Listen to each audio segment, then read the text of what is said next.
Bonjour, bonjour, bonsoir, bonjour, bonsoir partout où vous êtes dans le monde. Je vais faire cette petite vidéo pour essayer d'éclaircir quelque chose que j'ai remarqué sur le YouTube de notre communauté ou les médias de notre communauté concernant le coronavirus. Voilà. Premièrement, d'abord, je vais demander à tout le monde de faire vraiment attention avec ce virus, qu'on se protège. C'est pas pour rien que nos pays respectifs commencent à prendre des dispositions pour qu'on puisse rester à la maison, on puisse nettoyer les mains, tout ça, toutes ces directives qu'on nous donne. C'est bien de suivre ça parce que le virus est très dangereux et ça tue, ça tue, ça tue. J'ai appris même aujourd'hui matin qu'il y a le prince Albert de Monaco qui est traité et qui est testé positif. Et puis certains politiciens de notre pays ici, en Allemagne, c'était des grands politiciens qui sont aussi traités, qui sont aussi testés positifs sur le coronavirus. Un petit remarque que je peux faire, j'ai suivi dans une vidéo une femme qui se plaignait elle est partie au centre de dépistage de coronavirus, il n'y avait personne. Mes amis, on nous a dit ça sur beaucoup de vidéos des autorités de nos pays respectifs, de ne pas aller seul aller seul au centre de dépistage. Si vous remarquez que vous avez des symptômes de coronavirus, c'est ce qu'il faut faire, il faut appeler votre médecin traitant. Il faut appeler votre médecin traitant parce que tout le monde a son médecin traitant, comme on les appelle ici en Allemagne, Hausarzt. Tu appelles ton Hausarzt et puis c'est lui, le Hausarzt, qui va t'expliquer les directives et qui va t'expliquer ce qu'il faut faire.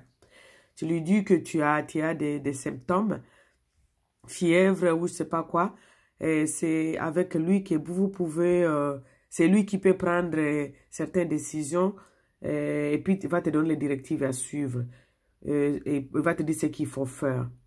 Ou il te demande de passer à la clinique, ou te demande, je ne sais pas, de faire je ne sais pas quoi. Donc, il faut aussi que dès que vous avez des symptômes, appelez votre médecin traitant de la maison. Appelez votre médecin de la maison, expliquez-lui ce que tu es en train de sentir, les symptômes que tu as. C'est à lui de juger ce qu'il faut faire. Il ne faut pas sortir de chez toi, prendre tes enfants pour aller chercher les centres de dépistage. Ça n'a pas de sens. Et puis, ça sera difficile qu'on puisse vous prendre en sérieux, vous et votre famille.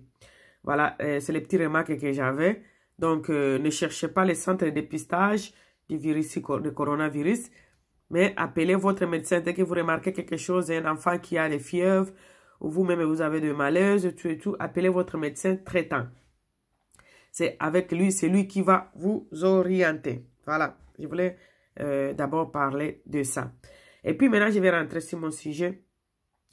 Le coronavirus, si tu comprends, tu n'as pas de to komi ko zwango lokola, je ne sais pas, la communauté nabiso. Il y a la maman Loris, la congolaise, oh tomona ki na ba vidéo kaka ba eko bilekisa o, la sœur Lolo, Loris, la congolaise, azana na corona, bakangi est positif, tient à l'hôpital, et puis bazo traité. Ce qui m'a choqué dans tout ça, bazo traité, mais il y a des youtubeuses, parce que dans mon youtubeur, moi, quoi, sali bilo, il y a des youtubeuses qui se permettent que soit petit caméra na bango, batie liboso na bango, pona kolela. Kolela mutu, koyoka, kozala émotionné, koyoka somo wana mutu, yebaki, oyoki na coronavirus, oyo eza na médicament, bao traité yango kaka na médecine, médicament ya ba grippe et tout. Donc bato ebele bazo kufa nango parce que médicament ezate oyoki ndeko na yo aza na virus wana. Bien sûr ekosala émotion tout ça. Est-ce que okozwa vraiment ta soki prenza oza émotionné okozwa vraiment ta ya kozwa téléphone na yo o placer yango, au changer la couleur, au tiango, donc au arranger, au modifier tout ce qu'il faut modifier, et puis au tiango, c'est comme dengue basala ka film, et puis on dit action. Au bandi o lela, au bimisi na mi yoyozo lela muto o yebi, mais otie caméra ba paparazzi ba filmer yote yo moko otie caméra na ozolela ba biloko wana emona mona kango kana communauté na biso est-ce que ça na sens est-ce que vraiment eza na sens moto oyo yebaki et que o sentir que eza na virus oyo eza na traitement te bato ebele o bazozwa yango bazokufa donc ozwi penza caméra na yo place obandi kolela moto yango ozolela ye ndenge nini ozolela ye otie caméra biloko wana esepasaka trop na communauté nanga na comprenaka yango te ba youtubers ebele basalaka yango na comprenaka yango te parce que soki penza oza na pasi ya moto wana est-ce que kotia caméra obandolela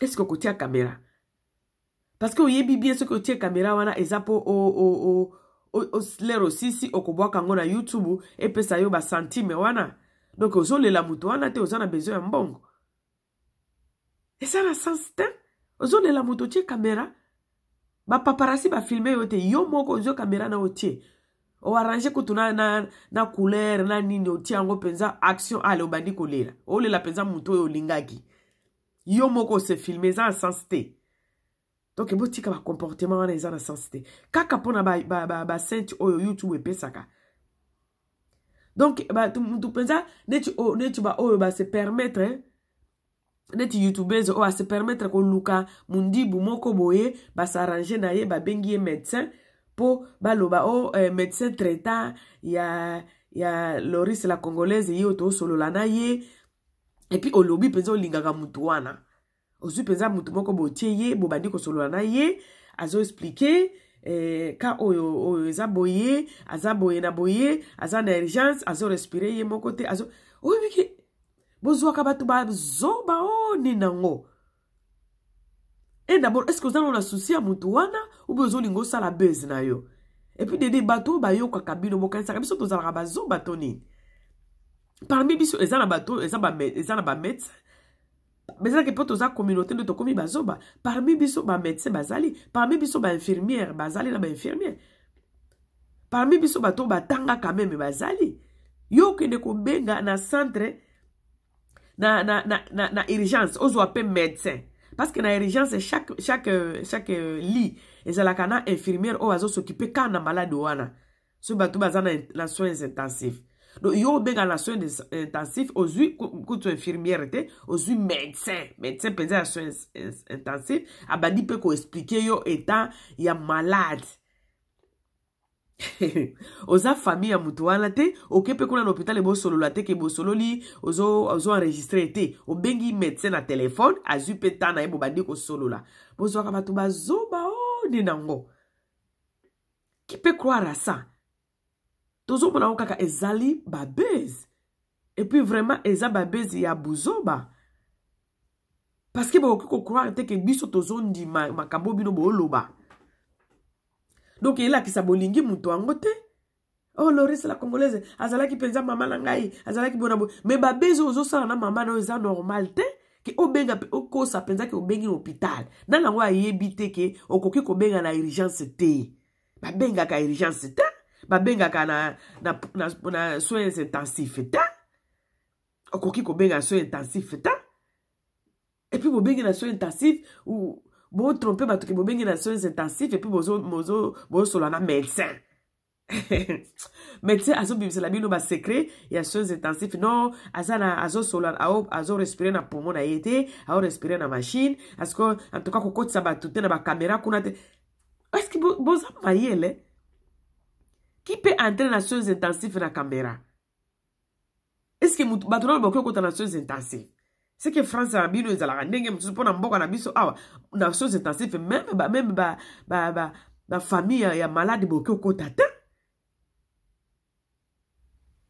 et en plus que oyo ezali coronavirus oyo ezali kozwa bato mutu nini yango bokotisa ye kuna na soins intensifs et puis médecin nini yango akozwa yo na telefone yoka po oza congolaise ozoluka mbongo ya YouTube ale ozwi pe médecin obandi kosola na ye ozwi pe ndeko ozobenga pe ndeko ozoloba pe ndeko na yo otie pe na YouTube bato nyonso bayoka biloko osoli na médecin pardon bokotisa bato te pardon yebisanga soki akosan sortir na kosan sortir yango kutu na ndenge ozobengela yango pardon, expliquez-nga bien, est-ce qu'il y a qu'on s'en sortir? Pardon, qu'on sabatute médecin.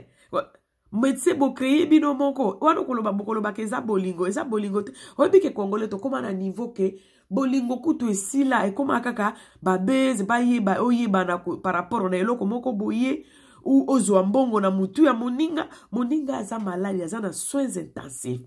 Batie ye ba bonbon soki bani yo sikoyo ozoluka osala mbongo na kombo na ye et puis omi bengi koza ndeko na ye non.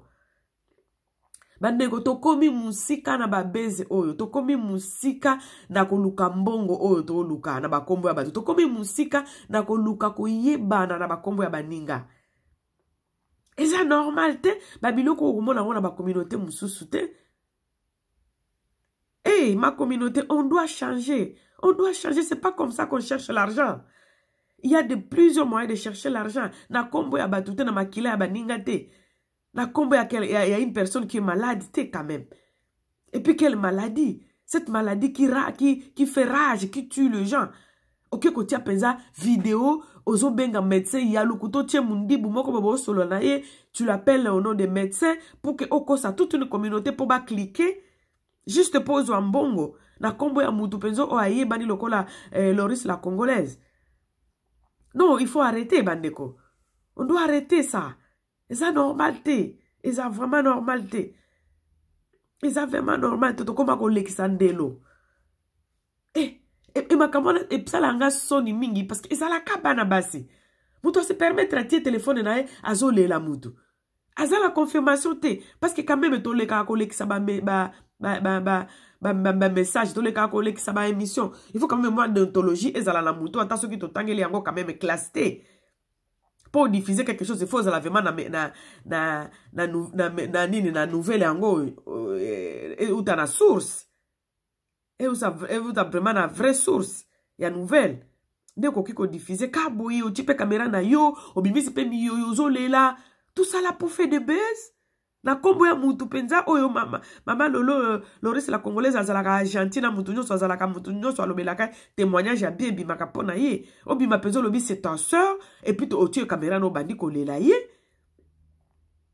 et puis bosuki pe wana te boluki bo créer ba médecin ya lokuta même si bo solo na bana mike quand même boyeba ke bato ba internaute baza bazoba te médecin nini yango ya intensif oyo kozwa na téléphone. Il prend son temps, il y a kosola na yo, ozo poser ma question, o zanga mutuna makolo, miso tukuto ozo comprendre te, mais ozo continuer ka kosolo la, na kombo ya femme ou une femme dynamique au mutunyo so yebi, une femme qui était là, une femme avec un grand cœur, Loris la congolaise. Oh ba témoignage ne to moni yango ka le rabeli, ah to moni ndenge mututu azo témoigner bolamu na ye. Bino siko ba youtubeuse pour la luka mbongo ale bobandi ko sala ba buzz na kombo na ye qu'on arrête quand même hein et ça la kinga so mona soni ko c'est tout le kambo ya médecin wana soni médecin ni nango intensif obino bokozwa médecin penso o ya vraiment la salle de ya intensif bo benga ye puis bo zoye bo banda ko lekisanta bozo sola na ye au passé yende ko na yo tout ça là c'est quoi ça comme baise bande ko na ngai to komi na niveau nini bo moto esi là hein to mandolo ba bato ya Kinshasa nde basala kama makambo pona kuna ba crise ezali bazana na mbongo te basala ka di n'importe quoi ko linga basi ya poto po basala n'importe quoi po ba ya na poto po basi ya poto batinda bango mbongo mais bino pe bokomi ko exagérer hein bino pe bokomi ko exagérer ba youtubeurs ya poto surtout na ba France na bino ko na comprendre te ozwango ka na France jamais komona maman moko boye mwana mwasi moko boye azalaka ba pays lokola ba Allemagne awa ba Angleterre je ne sais pas où azwaka caméra na ye abanda ko se filmer osa ba buzobo bino osalaka moko na France hein non eza na sens te maman lokola Loris la congolaise mututu ayebi na communauté na biso. Et puis c'est une maman qui aide beaucoup, c'est surtout ma musicien. Ayebani na ndenge ya mabete. Et puis yo se permettre aux caméras no tchiwa no bandi ko lelo bimisi na mi yo zo gango zo lela. Ba filmer ote ba paparazzi te yo moko misali paparazzi. O misali yo moko paparazzi kaka juste pour o filmer ye. Donc, omi comme si yomoko paparazzi ya yomoko, pour omi filmer, pour otiango na YouTube, pour esale lo ba buzz, pour ozwambongo na YouTube. Et ça normal, te, bo sila mawa boye, po na nini bandeko. Oye, peut-être ça ko sila mawa? Non. Non. Il faut pas arrêter na babilo koana.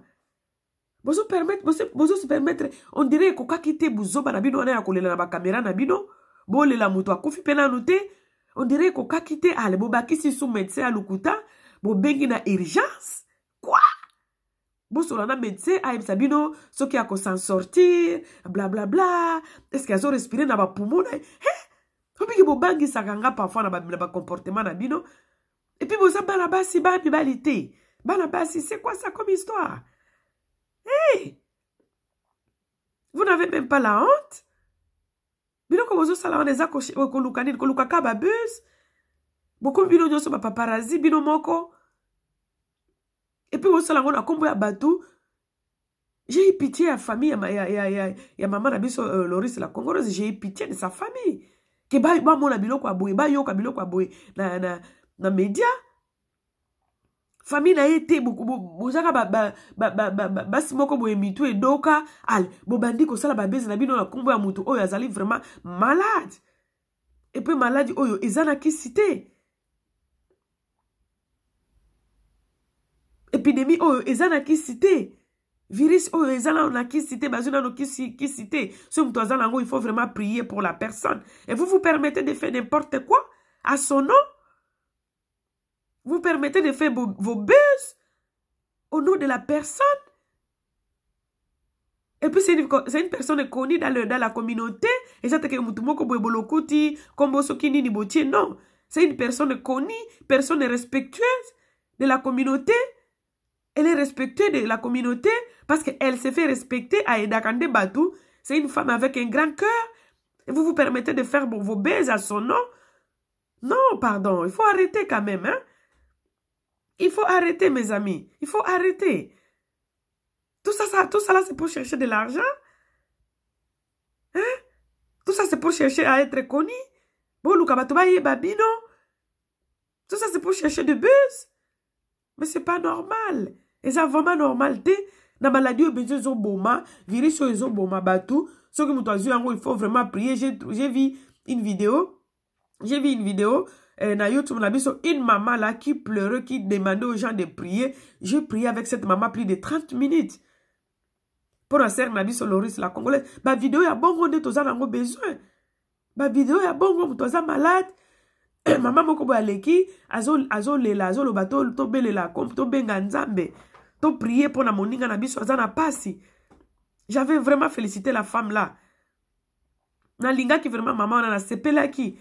J'ai pris vraiment du temps, Ezaki direct, maman, azo prié à l'obi bandeko, to prié pour la maman Loris la Congolaise, to prié place Azeza, place Malamute, to prié pour malade wana ezuna no kisité.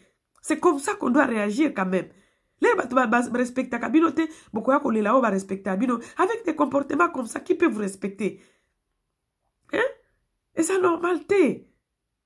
Et ça les normalité, vous tapez qui vraiment à côté, vous tapez vraiment à côté.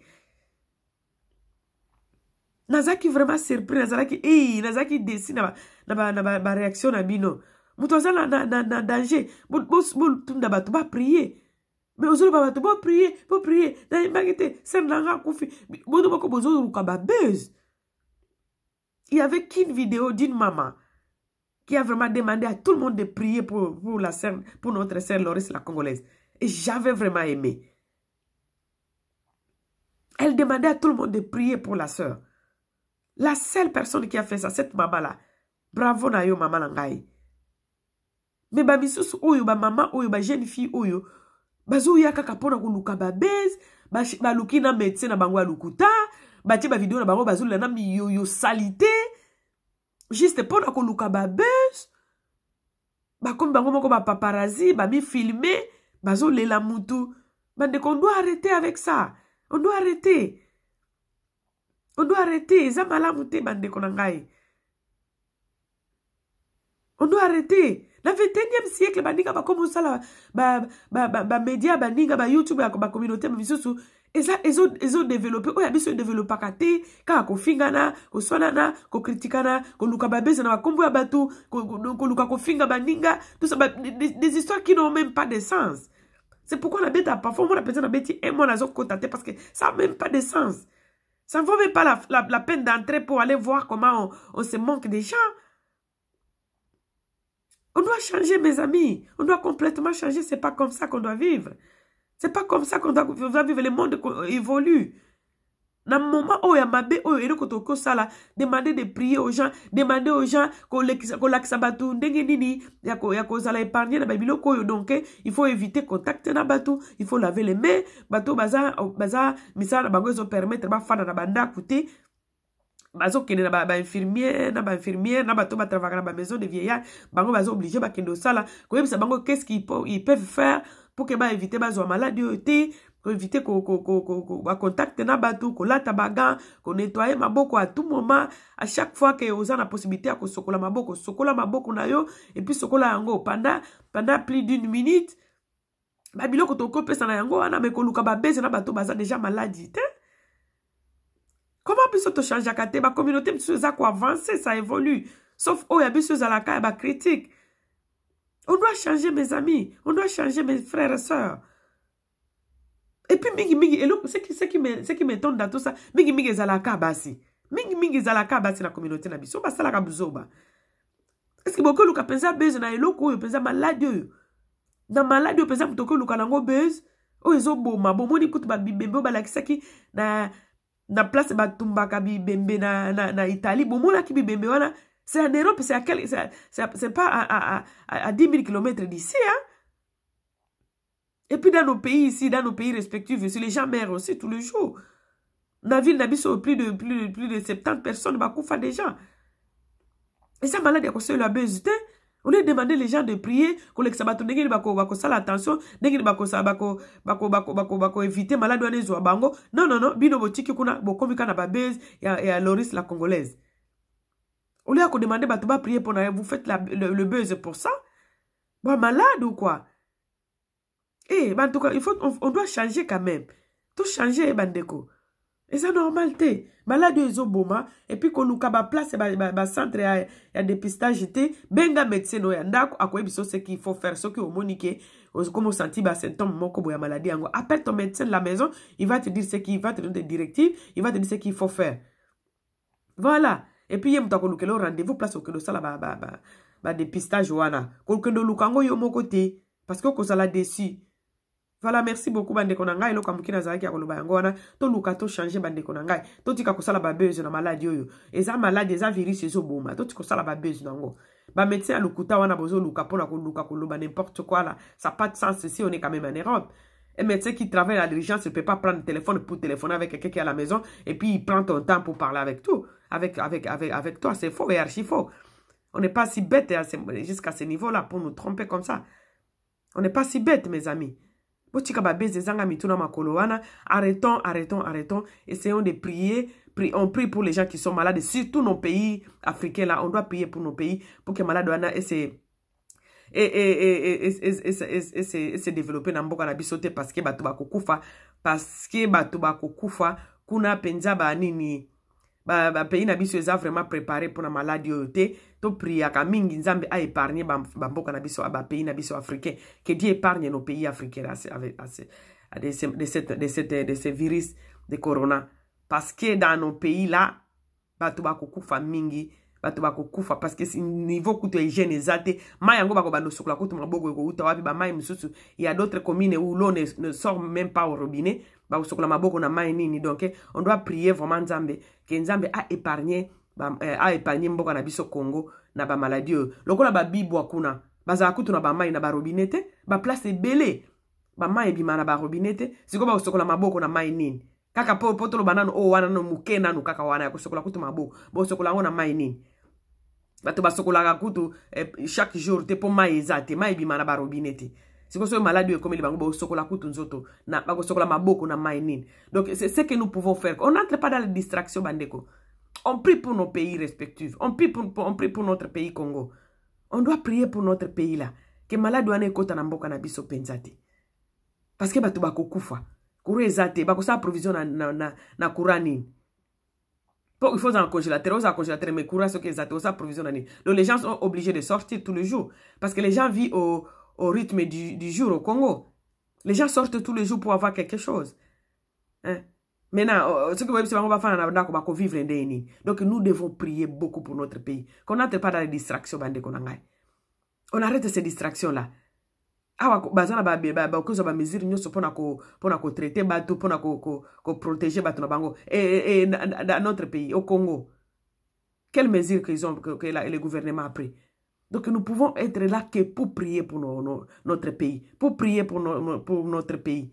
C'est ce que nous pouvons faire, mais pas entrer dans les distractions parce que cette maladie tue. Ce virus tue de corona, ça tue. Alors qu'on prie Dieu, qu'on entre là, on fait même les jeûnes, on est à la maison, non? On entre même des jeûnes, on fait même des jeûnes, des prières, pour prier que cette maladie n'entre pas dans notre pays Congo. Parce que kuna batuba kufa lokola banzinzi. Même juste pour laver les mains, il n'y a pas d'eau. L'eau ne sort pas dans certains robinets. Dans certains quartiers, il n'y a pas même l'eau qui sort dans les robinets. Ils vont laver les mains avec quelle eau? Ils vont manger avec quelle provision? Ils n'ont même pas l'argent pour acheter la provision. On doit prier pour ça. Arrêtez d'entrer dans les distractions. Merci beaucoup. Le konazaki akuloba nango yangwana. To prier pour namboka na biso. To prier pour na biso moko. Nambamboko to vandi ke to zwa maladi wanate. Et puis surtout pour namboka na biso maladi wane kota. Ba para na biso baza kuna. Bandeko na biso baza kuna. Maladi oe kota kuna te po ekosi sabato. Les choses les plus importantes yangwana to ça. Et le kotoko ça la plus important yangwana. Mais ça te que kota na buzoba ko ça la ba buzz inutile ici. Non. Ça n'a pas de sens. Ce n'est pas le moment pour faire de buzz. Ce n'est pas le moment. On doit prier pour nous et pour nos frères et sœurs qui sont restés au pays. Parce que dans le Congo, on a la possibilité. On doit prier pour nos frères et sœurs. On doit prier pour notre pays. On doit prier pour nos amis qui partent encore au travail jusqu'à présent parce qu'ils travaillent dans les maisons des vieillards, ils travaillent dans les hôpitaux. Ils sont obligés de partir au travail. Donc, ils sont exposés au virus corona, au coronavirus. C'est à ces gens-là, nous pouvons que prier à ces gens-là, prier pour ces gens-là. Demander à Dieu de les protéger. Mais que exactement que koya apoya ko sala babeuse bandeko. Babeuse wana vraiment ezana mituna makolote. On doit prier pour nos frères et sœurs, on doit prier pour tout le monde, on doit prier pour que Dieu épargne ces enfants dans virus ou coronavirus. Zambé a épargné bananaye. C'est ce qui est très important. Arrêtons vraiment. Arrêtons de faire les buzz. Ils en ont plasté. Pour le moment, vraiment, on doit se concentrer dans la prière. Que Nzambe ayoka ba prière na biso. Za era ba buzo bate ba buzz. Merci beaucoup bande konangai. Ya muke na zalaki na ngo yango wana. Donc maladio ezoboma na ute kolanda dernièrement que Prince Albert de Monaco, il est testé positif. Et puis, les politiciens belés dans le cannabis sont traités positifs. Il y a des grands politiciens dans notre pays ici. Ils sont traités positifs. Donc, on doit faire attention. Non. Il faut beaucoup prier que Nzambe a épargné biso. Et puis, qu'on suive la directive. On va éviter les contacts. C'est ce qui est important à ce moment. La vidéo et photo salara yangoana. Yakoyana ba besite bandeko. Évitons. La bise, on est au côté de la distraction. On n'est plus au moment de distraction, vraiment. On est au moment qu'il faut prier, on demander la protection divine. Demander la protection divine et la guérison à ces personnes qui sont déjà malades. Que la guérison, c'est ce qu'on doit faire. Qu'on arrête avec les distractions de buzz. Merci beaucoup, Bandegonangai, Bolandinga. Zambalola batela moko na bino. Tozala na état de prière à chaque minute, à chaque moment, parce que l'air est grave. Merci beaucoup. Bye.